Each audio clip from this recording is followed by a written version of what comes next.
आणि यानंतर कलाकारांना विनंती करते की खरं तर मी पहिली होते ना, मी पहिलं डबिंग केलं सिनेमाचं, त्यामुळे मला असं झालं की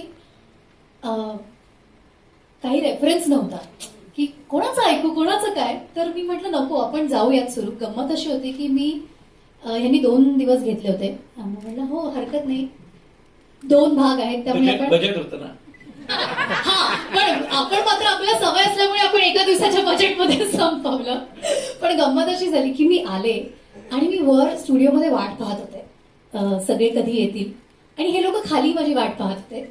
कारण PR टीमने फुल असा कॅमेरा लावला होता की ती आता येणार, आता ती BMW मधनं उतरणार आणि ती वर जाणार. मी गपचूप लिफ्ट मधनं सायकलवर जाऊन उभी. सो गंमतच अशी झाली की अरे ह्यांना काहीतरी खूप भव्य अपेक्षित आहे. मला माहिती नाहीये की ते मला जमणार आहे की नाही, पण मला खूप कमाल वाटते की या इतर कुठल्या तरी ऍक्टरनी केलेल्या व्यक्तिरेखेला आपण आवाज द्यायचा आहे. हे आयुष्यात पहिल्यांदाच आपण करतो आहोत. सो ते कसं घडेल, त्यात इतर कुठलाही सिनेमा नाही, तो बाहुबली आहे. उच्चांक गाठलेला आहे प्रत्येक गोष्टीमध्ये या चित्रपटाने. तर आपण त्याला जस्टिफाय करू शकू का अशी भीती होती. पण शेमारूची संपूर्ण टीम ही माझी फॅमिली आहे. त्यांनी मला चित्रपटसृष्टीत आणलंय, मला लॉन्च केलंय. सो मी त्यांची मुलगी आहे असं म्हणायला हरकत नाही. त्यामुळे त्यांनी हक्काने मला फोन केला आणि अधिकारही गाजवला की नाही तू करू शकशील, तू ये. एक व्हॉइस सॅम्पल मी पाठवला आणि डायरेक्ट डबिंगला सुरुवात केली. मला असं वाटतं की आतापर्यंत आपण बाहुबली पाहिलाय, आता आपण बाहुबली ऐकूयात.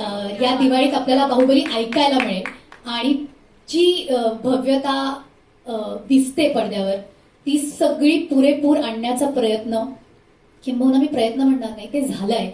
ती भव्यता ऐकायला येते आणि मला खूप आनंद झालाय की या इतक्या मोठ्या प्रयत्नाचा मी भाग आहे. आणि थँक्यू शेमारू, तो विश्वास दाखवला आणि प्रवीण सरांबरोबर काम करण्याची संधी मिळाली. त्यांनी मगाशी म्हटलं माझ्या ऑफिसला जर तुम्ही आला असाल तर तुम्हाला तो पोस्टर दिसला असेल. मला त्यांनी अजून बोलवलेलं नाही ऑफिसमध्ये, मी पुण्याचीच आहे, तू कधी बोलवतील मी याची वाट बघते. पण या निमित्ताने आम्ही एकत्र काम केलं पहिल्यांदा. फारच विलक्षण अनुभव होता. मी स्क्रिप्टमध्ये त्यांनी जो काही अभ्यास केलाय तो पाहूनच अशी आवाक झाले होते की मला असं वाटत नाही की त्यांनी करताना देखील तेवढा अभ्यास केला असेल का जेवढा अभ्यास रिक्रिएट करताना केला गेला. सो ऍक्च्युली खूप करेक्ट शब्द सरांनी वापरला की it's not a dub film, it's a recreation. आणि रिक्रिएशन अशा गोष्टीचं म्हणजे ताजमहलचं रिक्रिएशन नाही होऊ शकत, तसं बाहुबली आहे, ते रिक्रिएट नाही होऊ शकत, ते एकदाच केली जाणारी गोष्ट आहे. पण त्याला कुठेही गालबोट लागणार नाही असा इतका सुंदर प्रयत्न या संपूर्ण टीमने केलाय. So I am proud to be a part of this team. जसं आता समजा मला साजिश म्हणायचंय तर मला आधी मनात ना साजिश नंतर शरण असं आधी मला प्रिपेअर करायला लागतं स्वतःला, बरं का. तसं ते हेच शासन हे एका सेकंदामध्ये त्या तमिळच्या ह्याच्यामध्ये बसायचं. बाय द वे आम्ही तमिळ टू मराठी केलं, आम्ही हिंदी टू मराठी केलेला नाही. तमिळवरून Marathi, Telugu not, I sorry, yes, original वरून आम्ही केला. सो ते हेच शासन म्हणायला मला हे होतं. शेवटी त्यांनी मला 2 मिनिटं थांबवलं, म्हणजे 2 रिटेक झाल्यावरती. मग मला असं रे आपण एवढे आर्टिस्ट आणि आपल्याला बोलतात नाही काय यायला काय अर्थ आहे का वगैरे असं. मग त्यांनी 2 मिनिटं थांबवलं, थांब. आणि त्यांनी मला एक खूप गोड आठवण सांगितली आमची. आम्ही 93ला द्विवेदींच्या वर्कशॉपला एकत्र होतो, तिथे आम्ही व्हॉइसिंगचा एक्सरसाइज केला होता. तो आम्ही दोघांनी त्या स्टुडिओमध्ये परत ते व्हॉइसिंगचं एक्सरसाइज केलं. आठवतं का आपण त्यावेळी दुबेंचं वर्कशॉप केलं होतं, तर तो जो एक्सरसाइज होता पेनाचा तो तुला आठवतो का? तसं करून मग गॅप घेऊन आणि मग तिने आणि मग ते आम्ही मीटरमध्ये हे केलं होतं. आता समज मगाशी आपण जो प्रोमो बघितला की अमरेंद्र बाहुबली जगलाच पाहिजे, हे जर शिवगामी म्हणायचं असेल तर आधी पहिल्यांदा आपण अमरेंद्रला रडवूया आणि मग शिवगामीला ते वाक्य म्हणूया, ठीक आहे?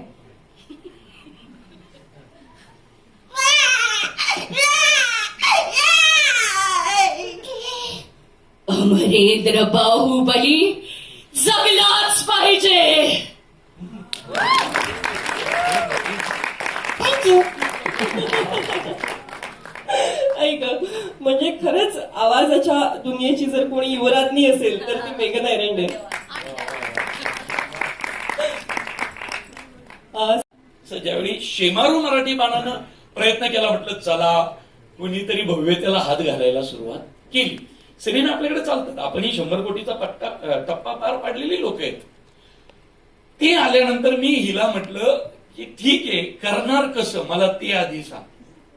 म्हटलं बाहुबलीत मराठीत करा आणि मग सुरुवात गरिबीनी करा, तर म्हटलं मग नवी खूप आहेत, तू त्यांच्याकडे जा. कारण 2 वर्षात एकच सिनेमा करणारा मी माणूस आहे. त्यामुळे मी तिला म्हटलं की हे काय आहे सांग आधी, मी जी माणसं म्हणेल ती मिळणार का. ती म्हटली कोण. म्हटलं मग आता देवसेना तू म्हणशील, मग कुणीतरी आणा देवसेना तुमच्या बजेट मधली, तर चालणार नाही. म्हटलं आपण डायरेक्ट मोठ्या आर्टिस्टलाच विचारायला सुरुवात करू.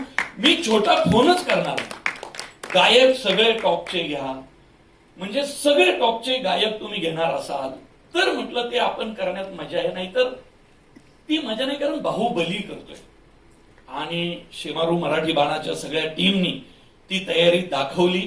आणि म्हटलं मग आता नुसतं ट्रान्सलेशन आणि भाषांत असं करण्यात मजा नाही, जरा अभ्यास करू. आणि मग तयारी सुरू झाली. म्हटलं आपण एक काम करू, आपली भाषा कशी बदलत गेली, आपले व्युत्पत्ती कोश हे कधीपासूनचे आहेत. मग थोडा अभ्यास करायला लागल्यावर की पहिल्यांदा सिकंदर जेव्हा आला, पोर्तुगीज जेव्हा आले, त्यावेळी पहिलं वर्णसंकर जसा दिसण्यामध्ये झाला तसा भाषेत पण झाला. आणि मग ग्रीक, हुन, शक, यवन, डच, पोर्तुगीज, मुघल, इंग्रज असं करत करत 1200 वर्षात आपली भाषा बदलत गेली. म्हणजे तुम्हाला आम्हाला माहित आहे, मी सुद्धा आत्ता किती आपले शब्द वापरलेत मला माहित नाही. माझी बायको हसतीये, म्हणजे तिलाच एकटीला कळले. तर म्हटलं आपण ना प्रयोग करू. माझी बायको फ्रेंच लिटरेचर आणि याच्यात तिची मास्टर की आहे, आणि ती इंटरप्रिटर आणि फ्रेंच साहित्य मराठीत करणे असं काम पण करते, आणि सायमल्टेनियसली वेदांचा अभ्यास. त्यामुळे मी तिच्याकडे गेलो पहिलं शरण घरातच, की म्हटलं असं असं प्रोजेक्ट आलंय, डोळ्याला जी भव्यता दिसते तसे गायक आणि नटांचे आवाज देण्याचं चॅनलने कबूल केलंय.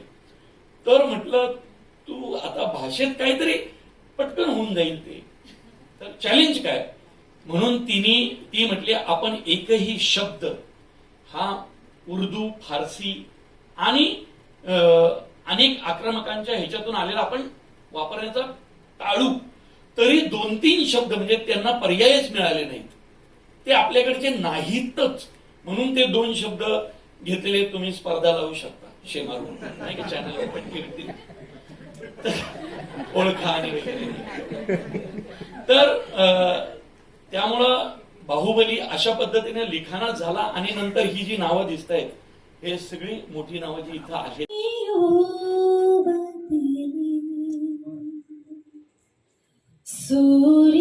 सूर्योदयाचा तू बाहुबली, जग हे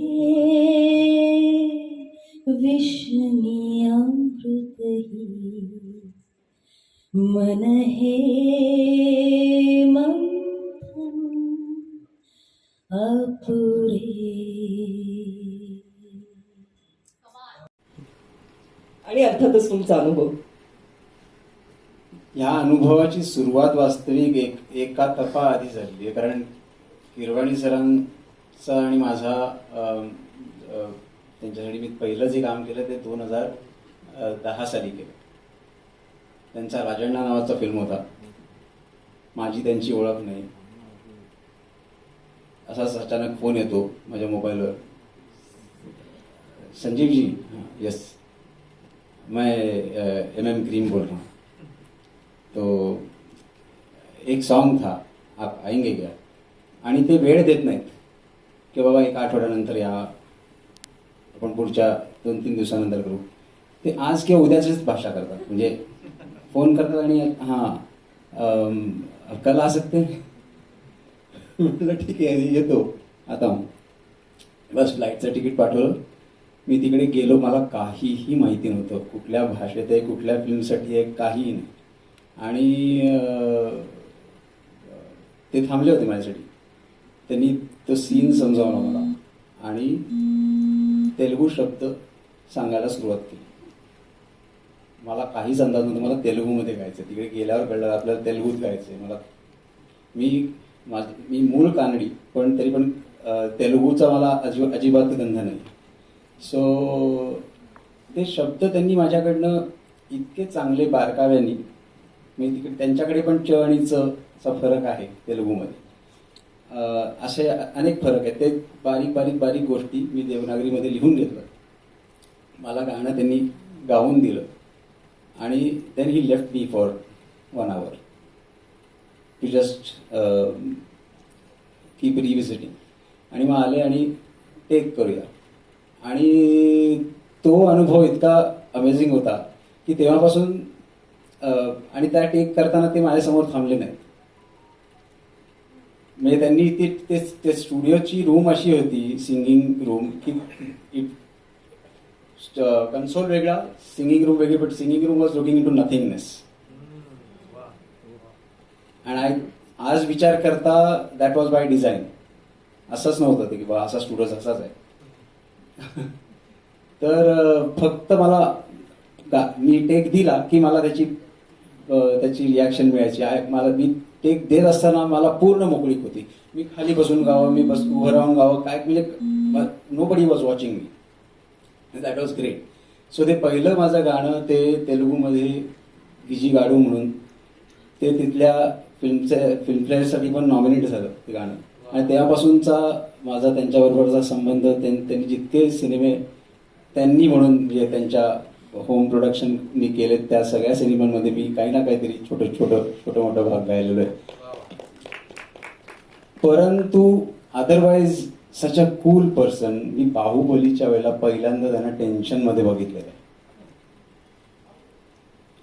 बाहुबलीचा माझा भाग गाऊन घेत असताना ते पूर्ण वेळ माझ्या समोर होते. एकतर कसला विचार करत होते, कसल्या मुहूर्ताची वाट बघत होते मला माहित नाही. मला त्यांनी सकाळी बोलवून घेतलं आणि माझा टेक संध्याकाळी झाला. ते पण तिथेच होते, मी पण तिथेच होतो, पण बोलवतच नव्हते टेकला. अशी ही बाहुबलीची कथा की समोर बसून, आणि he was just not happy. काहीतरी त्यांना हवं होतं जे शब्दात सांगण्यासारखं नव्हतं. त्यांना काहीतरी हवं होतं, ते हे असंच पाहिजे, हे असंच पाहिजे. मग ते परत गाऊन दाखवतो, मी परत गातो, ते परत गाऊन दाखवतो. मग फायनली एकदा 1-1.5-2 तास आमचं सारखं हेच चाललं होतं. आणि त्याच्यानंतर फायनली त्यांनी ओके केला टेक. आणि ते जिओ रे बाहुबलीमधलं गाणं, त्याच्यातला माझा एक भाग, काल से जो न डरे. तर हा अनुभव इतका माझ्या मनात होता. I can never forget that day. आणि जेव्हा कौशलने मला सांगितलं की तो भाग तुलाच परत गायचा आहे, I relive that whole experience again. परंतु इथे एकदम मी पण टेन्शन मध्येच होतो. पण त्याचं टेन्शन तो गायकांवर येऊ देत नाही कौशलचं.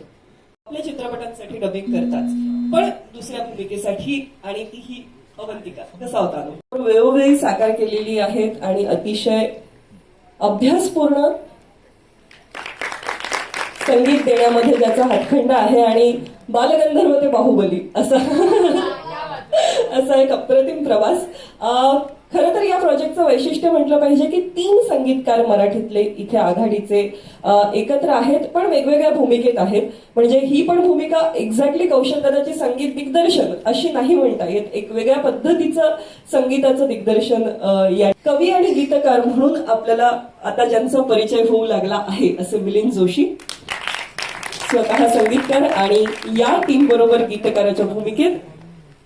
आणि अर्थातच मनोहारी आवाज अवधूत गुप्ते.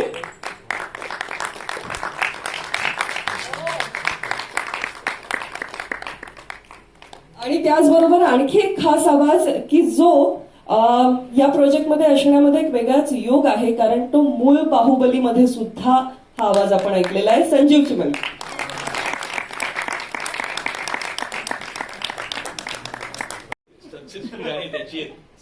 आणि मी पण पुण्याची.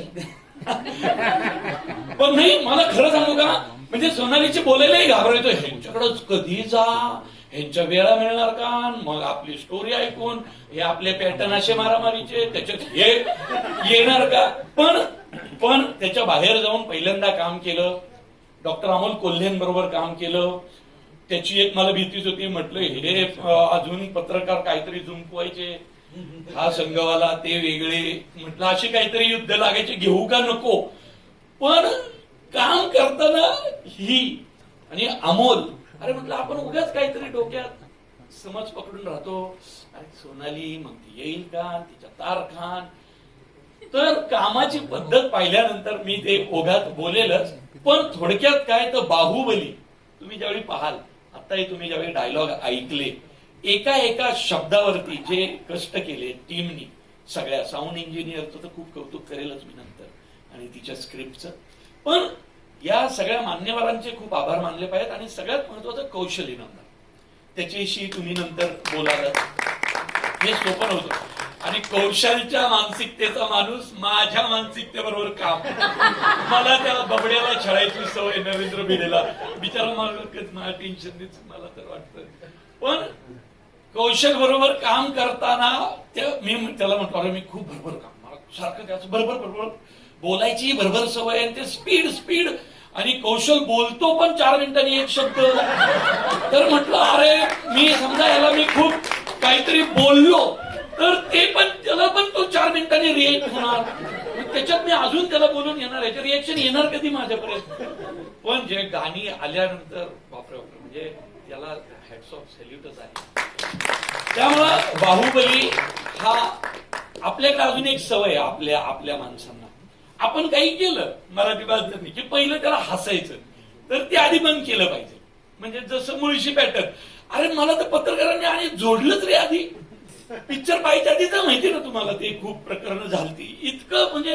आणि नंतर पिक्चर आल्यावर 14 भाषांमध्ये रिमेक, फार सलमान बिलमान मला शोधत आले पुण्यात, तेव्हा मग कौतुक बघ, प्रभुदेवानी बोलवून घेतलं तिकडं साऊथला, मग मन्नतवर शो, असं झाल्यावर मग कौतुक. पण तसं ना आपल्याकडे ना आधी पण कौतुक करा बाबा, म्हणजे हे जे झालंय ना त्याकडे फक्त डब म्हणून नका पाहू.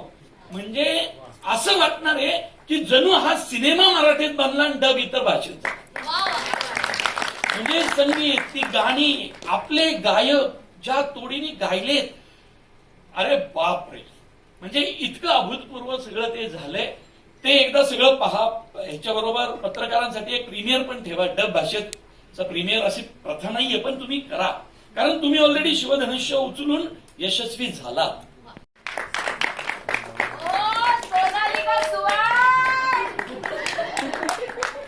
आणि रेकॉर्डिंग क्षेत्राची डबिंग रूमची शिवगामी मेघना एरंडे. मराठीत काय डब होऊ शकतं का तुझ्याशिवाय? आणि अर्थातच आपलं नृत्य, अभिनय, सौंदर्य या सगळ्याबरोबर एका योद्धा रूपात, योद्ध्याच्या आवाजात आपल्या समोर येणार आहे अशी संस्कृती. चालू आहे चालू म्हणजे अर्थात हे 4 चेहरे आत्ता आपल्या समोर इथे आहेत म्हणून, पण नरेंद्र बाहुबलीचा आवाज कुणाचा आहे? हा आवाज म्हणजे अर्थातच 2 छत्रपतींच्या भूमिका ज्यांनी या महाराष्ट्राला वेड लावणाऱ्या पद्धतीने अत्यंत प्रभावीरित्या साकार केल्या, असे डॉक्टर अमोल कोल्हे यांचा आवाज बाहुबलीला लाभलेला आहे. आणि बल्लाल देव जो खलनायक या चित्रपटाचा, आणि अतिशय ताकदीची भूमिका ती आपल्या आवाजातून साकार ज्याने केली. खरं तर देखणा आवाज असं नाही म्हणतायत, पण त्याच्या बाबतीत असं म्हणायला लागतं, कारण देखणा या शब्दाशिवाय म्हणता येत नाही, काश्मीर महाजन. सो आपण तुमच्याशी गप्पांना थोडं सुरुवात करूया, कारण ही खूप प्रोसेस आय एम शुअर खूप इंटरेस्टिंग राहिलेली आहे. तर प्रवीण सर काय सांगाल? सर्वांना नमस्कार. आणि मला ह्या प्रोजेक्टचा भाग करून घेतल्याबद्दल मारू साहेब, शेमारू बाणा, संपूर्ण टीमचे, योजनाजी तुमचे सर्वांचे खूप खूप आभार. आणि गायक म्हणून ह्या टीम मध्ये माझा अंतर्भाव केल्याबद्दल आभार मानतानाच मी एक मराठी माणूस म्हणून त्यांचं प्रतिनिधित्व करत शेमारूच्या टीमचे आभार मानतो, अभिनंदन करतो. कारण तसं बघायला गेलं तर प्रत्येक माणसाला भारतातल्या किंवा कुठल्याही आपल्या भाषेवर प्रेम असतंच. परंतु महाराष्ट्रामध्ये मराठी माणसाचं मराठी भाषेवरचं प्रेम हे जरा जास्तच आहे. का कळणार? त्यामुळे तुम्ही बघाल तर फार हिरोईन्स ज्या ज्या असतील, ती कतरिना कैफ पासून सनी लिओनी पर्यंत कुठल्याही विषयात आली तरी ज्यावेळेला काष्टा नेसून ज्यावेळेला येते नऊवारी, त्याच वेळेला शिट्टी वाजते. आमिर खान पासून शाहरुख खान पर्यंत कितीही त्यांनी किती चांगले रोल केले, किती छान कपडे घातले, तरी जोपर्यंत त्यांना फेटा नेसवत नाही तोपर्यंत मराठी माणूस खुश होत नाही. मराठी माणसांनी हा बाहुबली चित्रपट नक्कीच बघितलाय, एकदा दोनदा तीनदा थिएटरमध्ये जाऊन नक्कीच बघितलाय.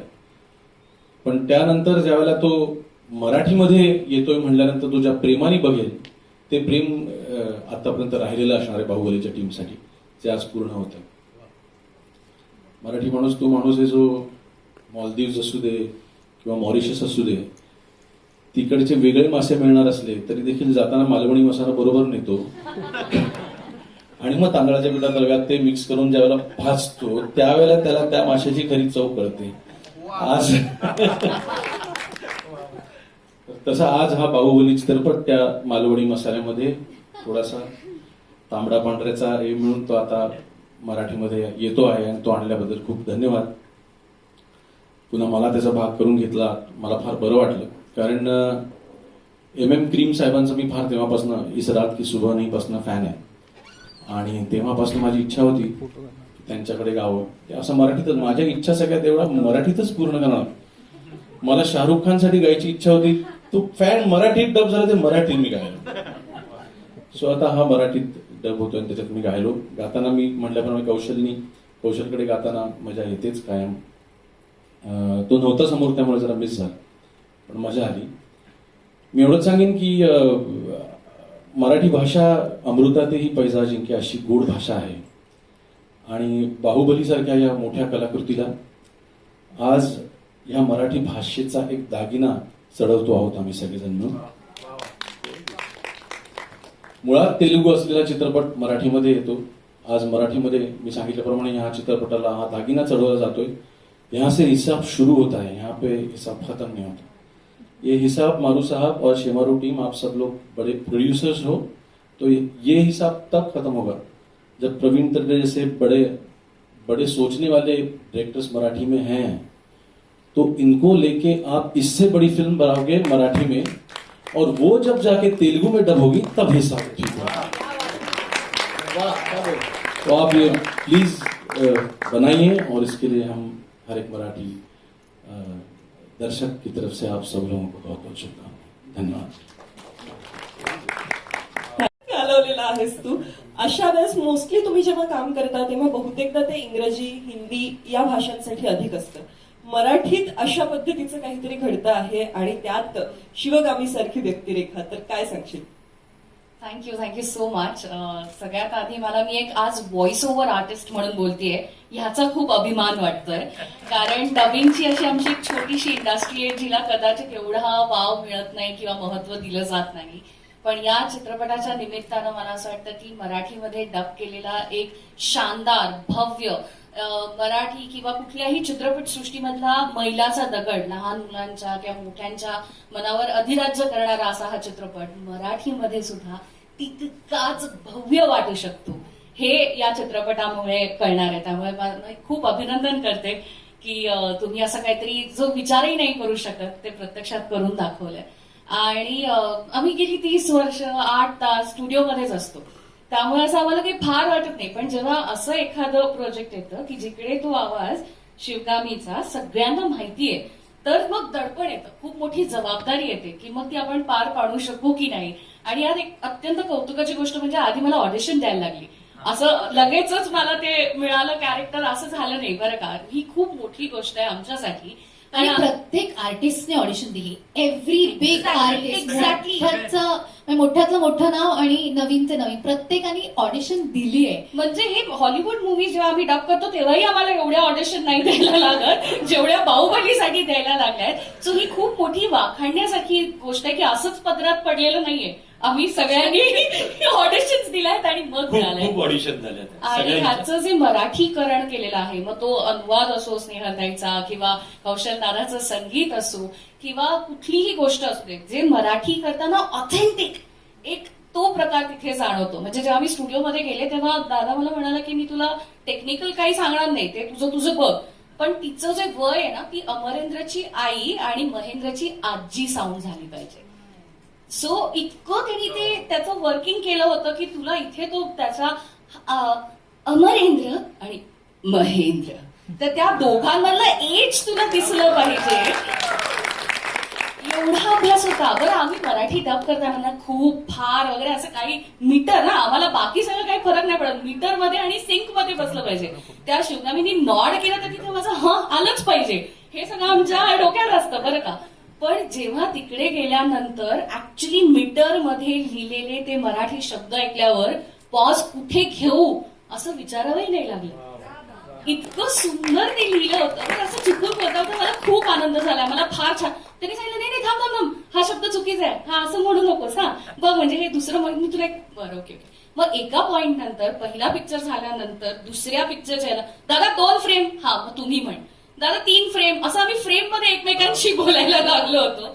सो खूप छान अनुभव होता माझ्यासाठी आणि मला असं वाटतं की इतिहास घडवणार आहे हा मराठी बाहुबली. एक शेमारू मराठी बाणाचे मी आभार मानतो, अभिनंदनही करतो की त्यांनी बाहुबली नावाचं शिवधनुष्य उचललं आणि आमच्या सगळ्यांनाच पुन्हा एकदा थिएटर पण दाखवलं. त्याबद्दल योजनाचा ज्यावेळी फोन आला, खरं तर योजना आणि मी बरीच वर्ष एकत्र काम करतोय. पहिलं लिखाण सुरुवातीच्या काळातलं, पण तिने ती द्यायची कामं. तर तिचा फोन आल्यावर म्हटलं असंच काहीतरी इव्हेंट किंवा असं काहीतरी असणार.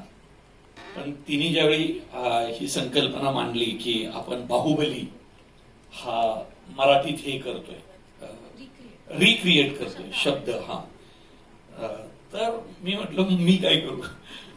कारण कसं झालं की मला वाटलं ती गंमत करते, कारण जर माझ्या ऑफिसमध्ये कुणी आलं असेल तुमच्यापैकी पुण्यात, तर माझ्या ऑफिसमध्ये एंट्री केल्यानंतर माझ्या केबिनमध्ये मी मागचे म्हणजे ज्या दिवशी बाहुबली आला तेव्हापासून राजामौलींचं मोठं पोस्टर लावलेलं आहे माझ्या केबिनमध्ये, की कधीतरी भविष्यात आपण महागडा सिनेमा केला पाहिजे असा भव्य. कारण आपण खूप आर्ट मध्ये अडकलेले आहेत आपण मराठी माणसं.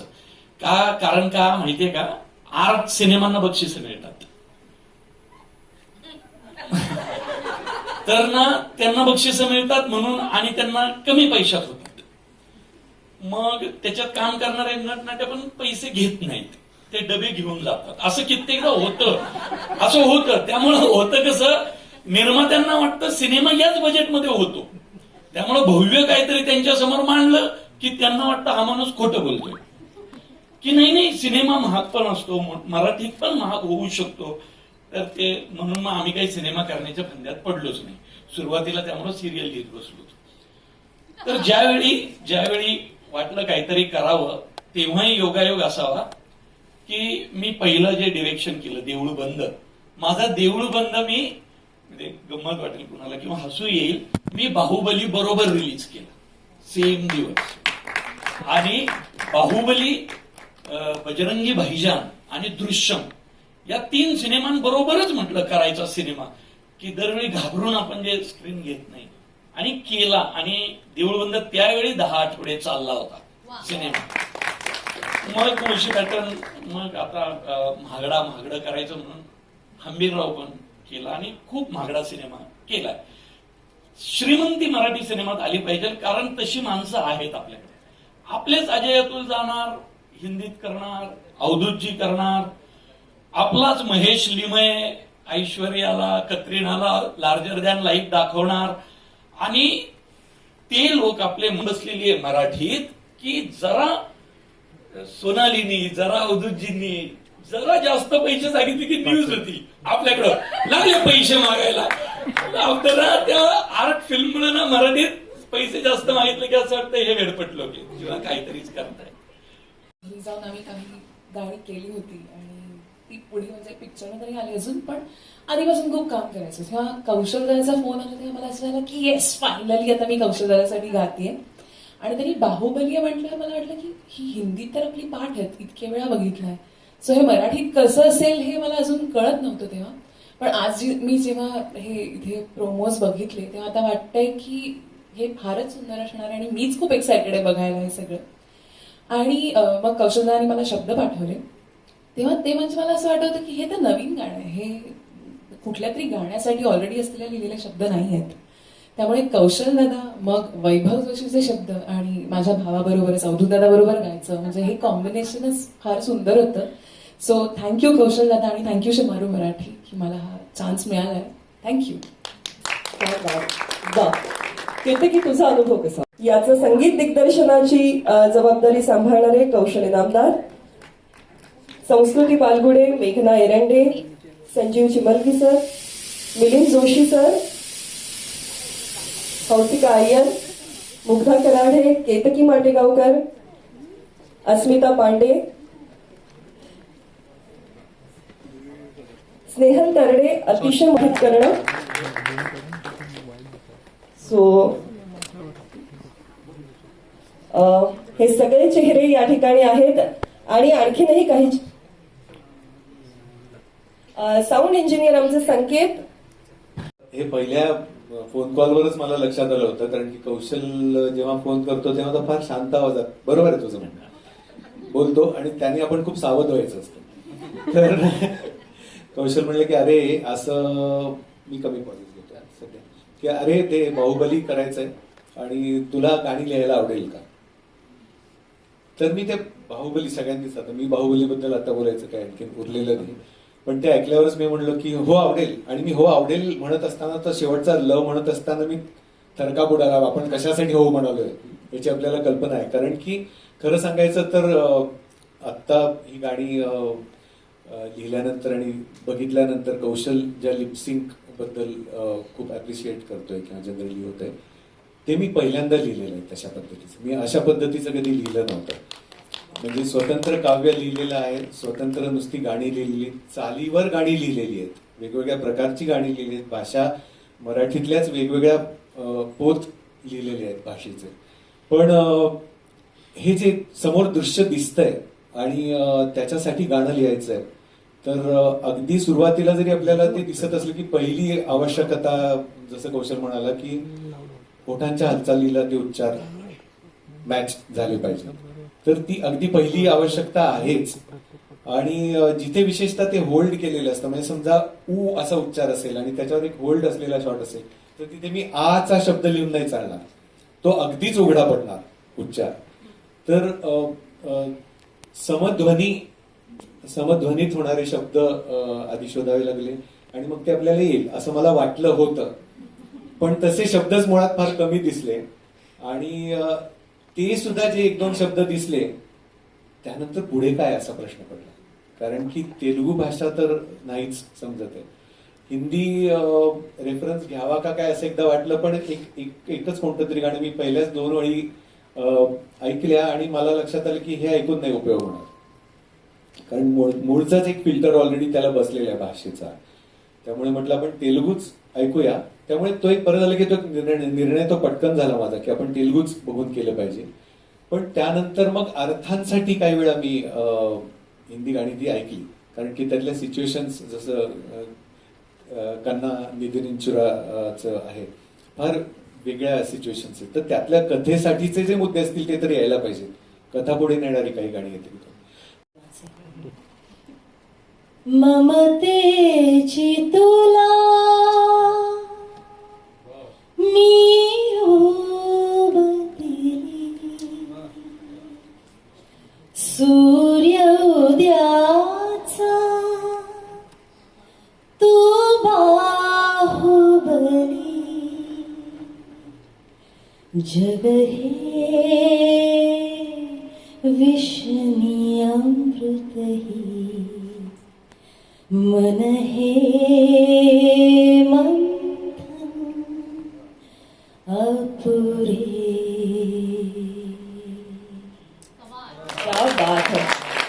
आणि मला वाटतं आपण एका भाषेतून दुसऱ्या भाषेच्या प्रवासाविषयी बोलतोय, तर यापेक्षा अधिक सुंदर उदाहरण काय असू शकतं की आपली भाषा मातृभाषा नसताना त्या भाषेमधून आम्हाला कधीच असं वाटलं नाही की हंसिका अय्यर अमराठी गायिका आहे. She has always been Marathi. Thank you, बहुत प्यार मिला है. इंग्रजी, हिंदी या भाषांसाठी अधिक असतं. मराठीत अशा पद्धतीचं काहीतरी घडतं आहे आणि त्यात शिवगामी सारखी व्यक्तिरेखा, तर काय सांगशील? थँक्यू. म्हणजे मला असं वाटतं की का सगळे सिंग सॉंग नाही करत यार. म्हणजे कसं असतं ना, चित्रपट करताना जेव्हा तुम्ही अभिनय करता तेव्हा हे सुद्धा काउंट होतं की जेव्हा तुम्ही रडता तेव्हा हे पण काउंट होतं. पण जेव्हा आपण डबिंग करतो तेव्हा पुन्हा एकदा परत सगळा चित्रपट त्याचा अभिनय करावा लागतो.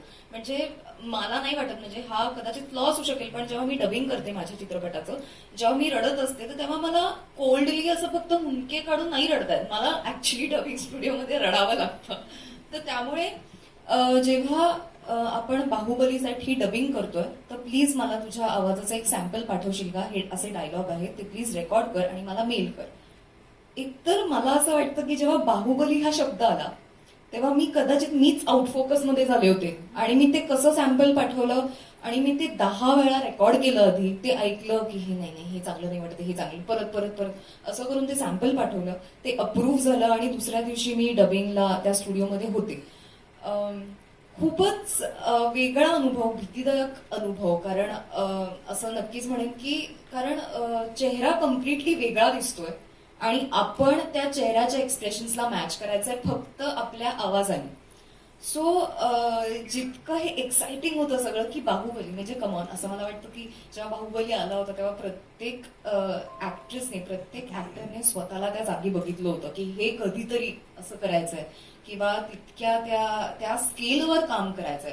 प्रत्येकीला जेव्हा पहिला भाग आला होता तेव्हा अवंतिका ही हवीशी वाटली होती की अवंतिका सारखं कॅरेक्टर आलं पाहिजे. जेव्हा देवसेना लोकांसमोर आली तेव्हा देवसेनेसारखं कॅरेक्टर पाहिजे. जेव्हा अशा सगळ्या गोष्टी येतात तेव्हा मला असं वाटतं त्याची जबाबदारी वाढते. आणि अतिशय गोड आठवणी खरं तर म्हणजे या निमित्ताने सांगायला आवडेल की जेव्हा माझं पहिलं प्रोजेक्ट, माझं पहिलं काम, पिंजरा नावाची मालिका होती झी मराठीवर आणि त्याच्या ऑडिशनला मला प्रवीण काकांनी शिकवलं होतं की हे वाक्य असं म्हणायचं. आणि आता इतकी वर्ष आणि मी पुन्हा एकदा त्याच्यानंतर मला असं वाटतं आपण परत एकदा या निमित्ताने काम केलं तर ते खूपच माझ्यासाठी स्पेशल आहे. त्याच्यानंतर हे आता, तर त्यामुळे अजून सुद्धा जेव्हा मी डबिंग स्टुडिओमध्ये होतो आणि मी बोलत होते तर तेव्हा ऑब्व्हियसली मला असं वाटतं की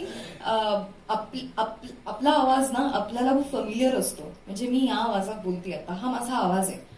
पण तिथे गेल्यावर, त्या स्टुडिओमध्ये गेल्यावर प्रवीण काका मला असं सांगत होते, हा जो एक नॅचरल बेस आहे ना तुझ्या आवाजाला त्याच्यात बोल. तर तिथे मला प्रश्न पडतो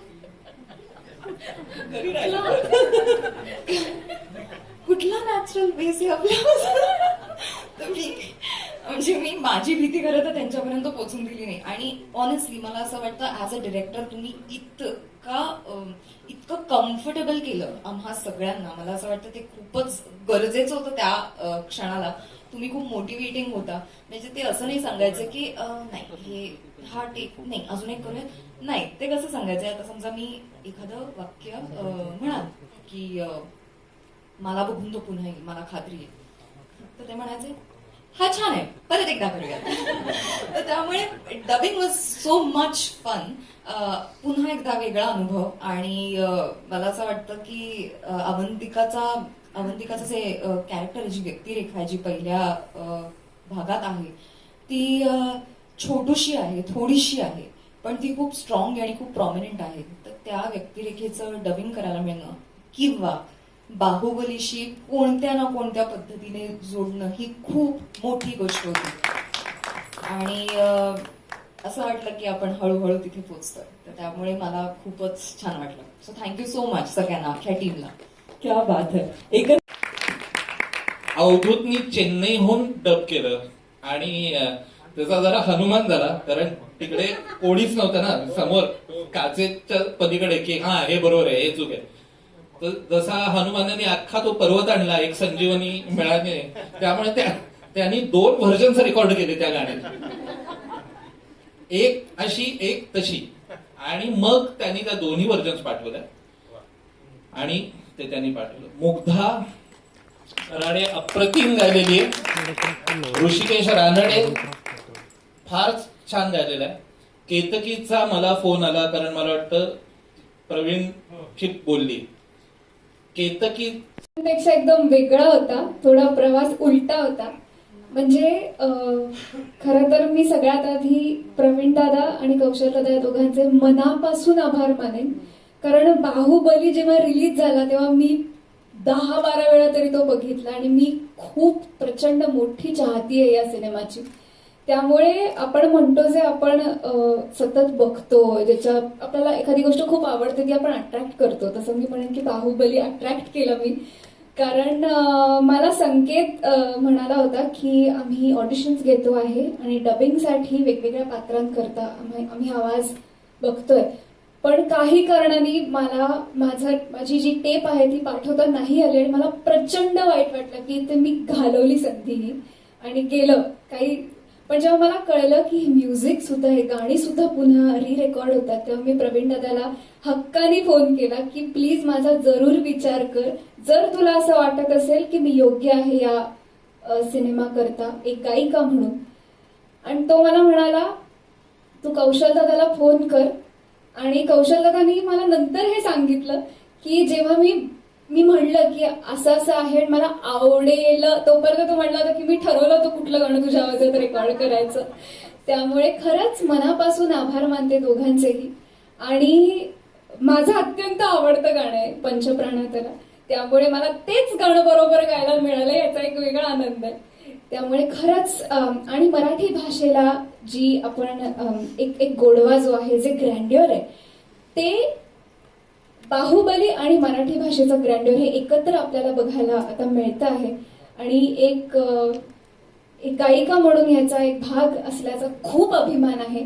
त्यामुळे मी सगळ्या प्रेक्षकांना सुद्धा या निमित्ताने विनंती करेन की नव्याने तुम्हाला आपलासा हा सिनेमा तुम्ही बघितला आहे, पण तुम्हाला आणखीन आपलासा वाटेल कारण तो आपल्या भाषेत आहे. त्यामुळे जरूर बघा. आणि पुन्हा एकदा धन्यवाद. Thank you so much. क्या बात. वा.